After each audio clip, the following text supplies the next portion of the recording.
Hearing the time. Actually, I didn't hear the time. I saw it. There was a table clock in the apartment, wasn't there? Yeah, the murder weapon. The killer used it to hit the victim. That must have been what I saw. Wow. He's an awful liar. What a terrible, terrible, terrible, terrible liar.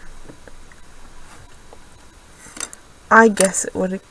You saw a clock. I guess that would explain it.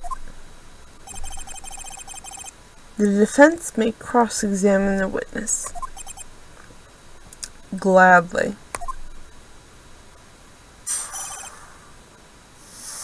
Hearing the time. Actually, I didn't hear the time. I saw it. No, you didn't. That strikes me as a very suspicious mistake. Yes, I can see how you'd be a little doubtful. I'm really sorry. I only just remembered that table clock. A table clock? There was a table clock in the apartment, wasn't there?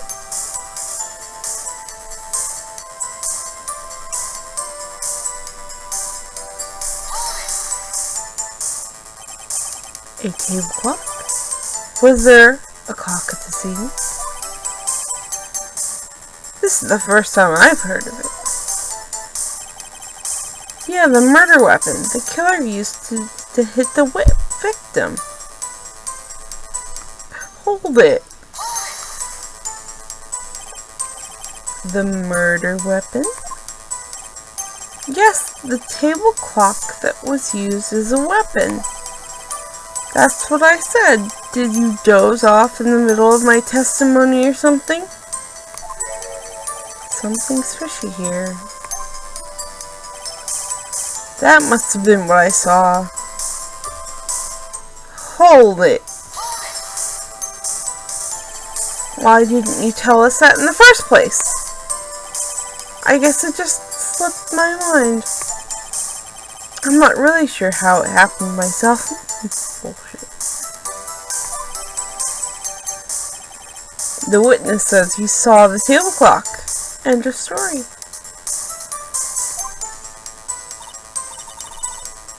Yes, I know the contradiction.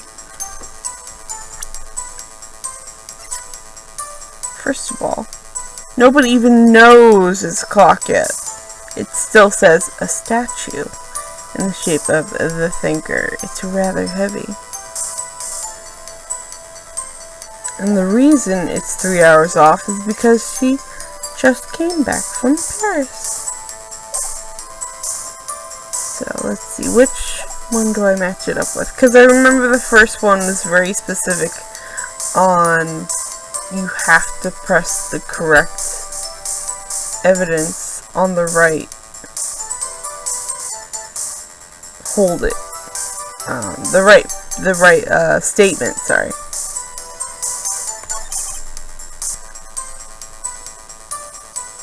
This one, I think. Objection! Yes. Wait, just a moment. The murder weapon wasn't a clock. It was a statue. Now, how is this supposed to be a clock? What? You with your objections and your evidence, just who do you think you are? Just answer the question, Mr. Selwick. Hey, I saw it there, okay? It was a clock. Your Honor, if I may. Yes, Mr. Payne. As the witness stated, the statue is indeed a clock. The neck is a switch. You just tilt it, and it says the time out loud. As it doesn't look like a clock, I submitted it as a statue. My apologies. I see. So the murder weapon was a table clock, after all. Well, Mr. Wright, it appears that the witness testimony is correct. It is a clock. Do you have any problems with his statement now? Yes. Your Honor, there is a gaping hole in this witness's testimony. The only way he could have known the weapon was a clock was to hold it in his hand.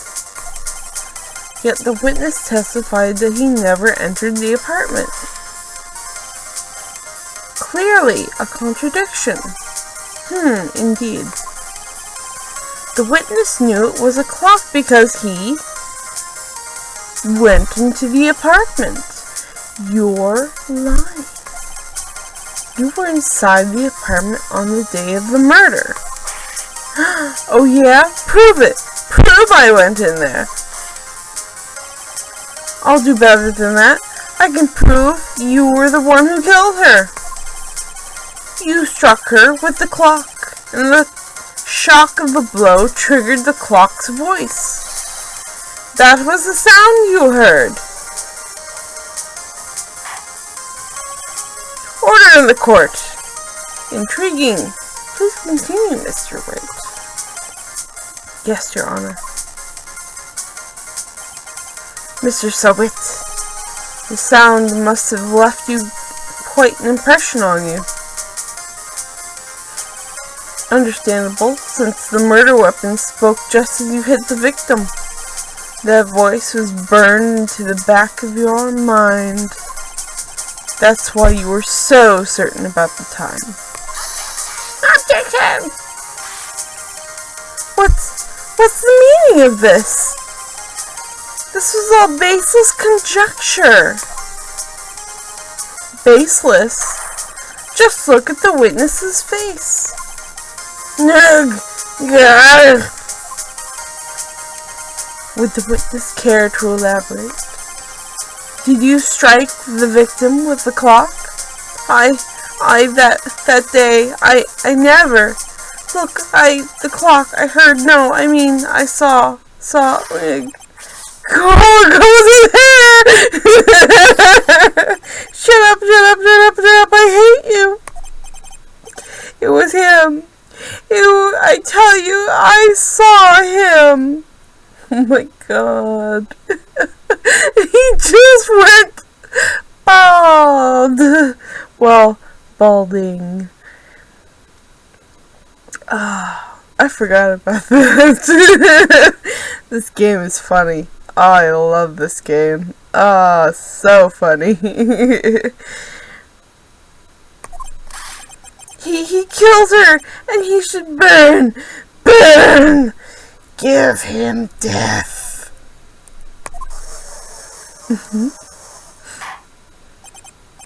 Order in this court, I say. Your Honor, a moment, please. There isn't a shred of evidence supporting the defense's claims. Mr. Wright, Your Honor, you claim the sound the witness heard came from the clock. Do you have any evidence? The whole case is riding on this. I'd better think it through carefully. Yes, Your Honor. The sound Mr. Sowitt heard was definitely this clock. A fact which is clear if you simply examine the clock's batteries, ask the neighbors, try sounding the clock. Let's try sounding the clock. Let's sound the clock now, here in this court. Your Honor, may I have the clock? I asked the court to listen very carefully. Beep.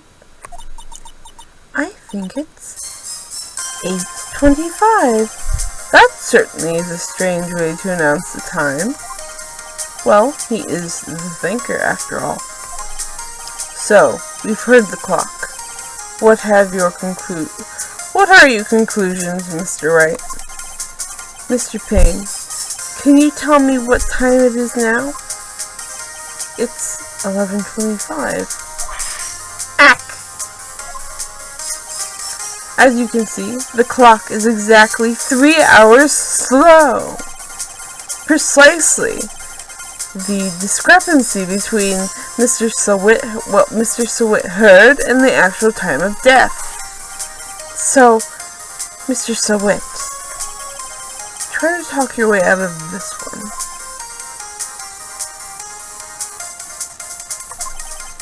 Ha, ha, ha! You forget one thing. Oh no. What's he talking about? While it may seem like that clock is running 3 hours slow, it proves nothing. How do you know it was running 3 hours slow on the day of the murder? You can't prove that. You don't have a case. He's right. How am I going to prove that? Damn it. I was so close. Mr. Wright? It seems you lack the critical evidence to support your claim. But she was in Paris. Yes, Your Honor. This means I cannot let you indict the witness. Unfortunately. This ends the cross-examination of Mr. Frank Sewit. I come all the way down here to testify, and look what happens. He loses his hair. They treat me like a criminal. A criminal! You liars are all slime. Grr. Grr. I almost had him. Sorry, Larry. I failed you. There's nothing I can do.